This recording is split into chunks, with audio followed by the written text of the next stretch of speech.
Hey guys, welcome back to my channel. Welcome if you are new. My name is Tara. I'm a mom of 2 boys, a 4-year-old and a 2-year-old, and I make Montessori and motherhood videos here on my channel. Today's video is another video in my new series, Our Montessori Home, and today I am taking you into our Montessori entryway.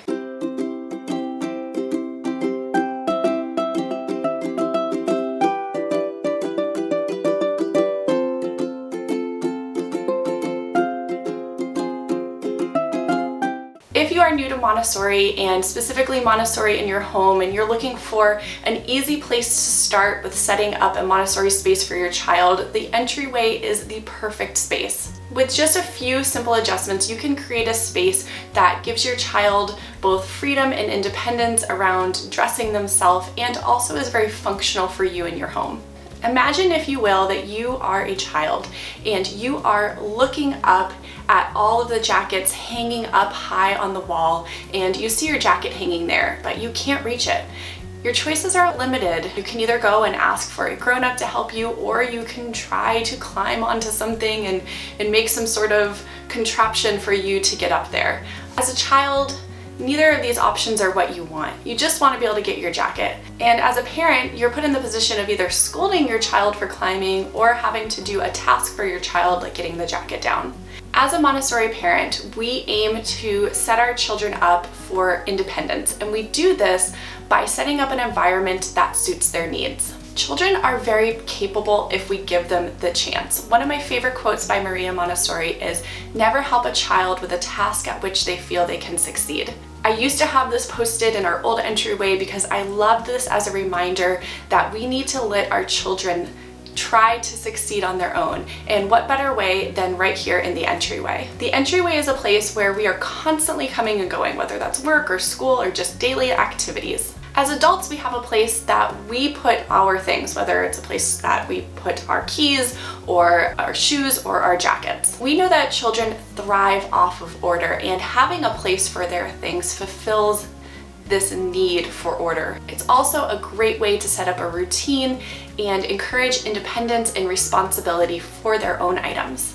I've noticed personally that as my kids are getting older, there's less of me having to remind them to put their items away. It becomes just second nature. We've been doing it for so long now, and they have a place for all of their items. They know where it goes. And if they don't put their item back in the same place, I don't have to really nag them. I can just make a note of, oh, it looks like your shoes are on the floor, or hey, your cubby's empty, your shoes didn't get put in there. And we don't have to make it a big thing because it's really just become our daily routine. Okay.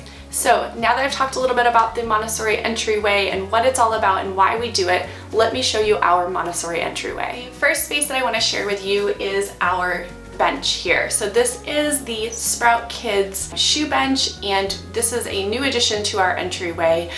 We recently got this and my kids have been loving it.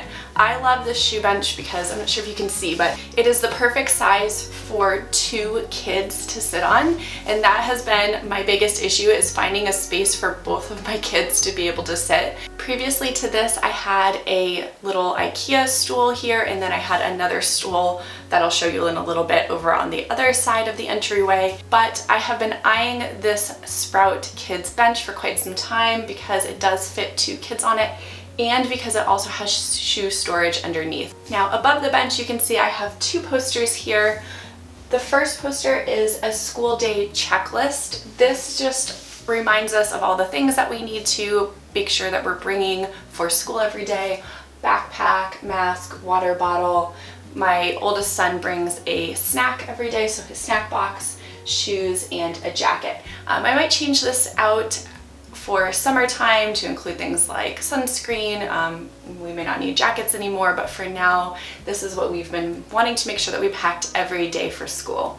I also have included just a weather chart over here. This is a great way for my kids and I to have a discussion about weather appropriate clothing, whether we need a jacket or what kind of jacket. Do we need a rain jacket? Do we need rain boots? Having this weather chart here is just a really more of a conversation starter and a piece for my kids to look at and us to have conversations about the weather. Speaking of weather appropriate clothes, when you are setting up a Montessori entryway, you do want to make sure that you are putting out weather appropriate clothes. This is going to be especially important for the little ones, young toddlers who maybe don't understand what shoes are weather appropriate. So if it is a rainy day and you want your child to wear rain boots, you may only give them one option. There may just be rain boots. We typically keep 3 options here for my kids. Both of my boys are pretty good at understanding whether it's a rainy day and we need rain boots, or if it's a sunny day and we're playing outside and we need sneakers.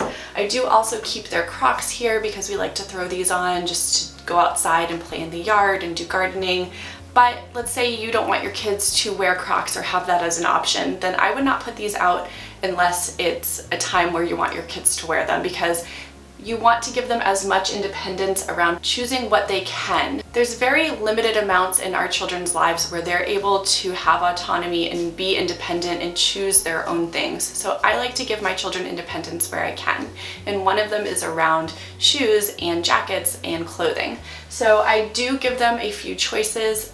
Again, sometimes I will take the Crocs out if that's not an option, but both of my kids have kind of 2 sneaker options, and I'm pretty much okay which sneakers they choose to wear. If they want to wear these one day, that's fine. If they want to wear these, that's fine as well.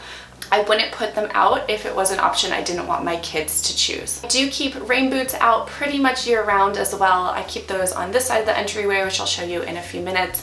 And I keep those out almost year round because where we live, it rains a lot. Rain boots are something that in our house pretty much stay out all the time, but it's not necessarily something that I would encourage keeping out if you have young children who can't decipher whether it's a rainy day or not. I will say that my 2-year-old has chosen to wear rain boots a couple of times to school and on a completely normal dry day, and I've let him do that. But what I'll end up doing is pack his sneakers in his backpack as well, and I'll let him know that his sneakers are in there, and I'll let his teachers know that as well. So that's one way I kind of keep the rain boots out, but I know that if my 2-year-old chooses to wear them, then he's wearing rain boots that day, and even if it's not raining that day, I am okay with that. Okay, I am on the other side of our door now, if you can see, and I want to show you this wall of our entryway. So what we have done is we've hung these hooks here that are at child height that allows my children to be able to access their own jackets and backpacks. So this is where we keep our jackets and keep our backpacks. The height of this is perfect for both my 2-year-old and my 4-year-old to be able to reach it.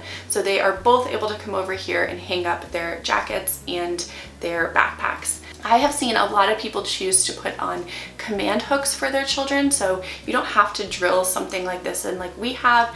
Command hooks are really great because they allow you to adjust them as your child grows. I do know that eventually my children are going to get taller, and this is something that we may have to raise, but I'm okay with that.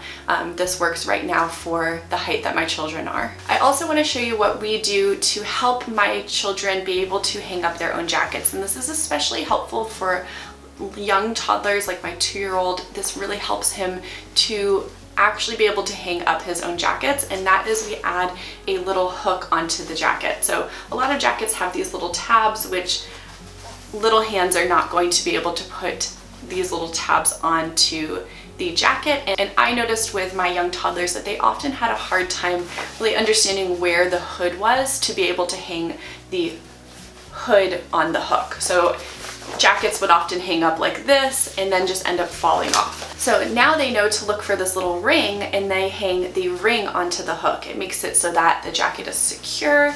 They know how to hang the jacket on. It's very easy for them to get the jacket off, versus this little hook that's sewn in is very hard to get on and off, and the jackets don't end up being hung up like this and eventually falling down. So that is just a little tip that we use in our home to help our kids hang up jackets. And even my 4-year-old still has these on his jackets as well and loves using them. So if you think that you have a child who wouldn't mind having a small ring on their jacket to hang on a hook, then maybe give this a try. So the next thing I want to show you is this mirror that I have here.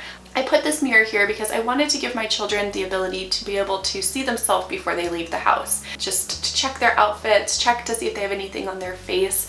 It also helps if they are learning how maybe to put on a hat or put sunglasses on. They have a way to see themselves in the mirror. Right below that mirror, I have a basket, and this basket is where I keep just different seasonal items. We are moving out of winter and into spring, but in the winter time I had their hats and gloves in here. Now that the weather is getting a little bit warmer, I've included some baseball caps, some sunglasses. It's also a great place to keep their masks if you have kids in school that are wearing masks, and just any other little accessories that they may need to have access to before they leave the house. I have another little stool here because I used to have that stool for my kids to sit on and get ready, but now that we've got the sprout bench, I'm using this just to hold the basket of their accessories. All right, that's all I have for today's video. I hope you guys enjoyed seeing a tour of our Montessori entryway. If you aren't already subscribed, make sure you hit that subscribe button because I will be putting out new videos as part of my new series, Our Montessori Home, every month,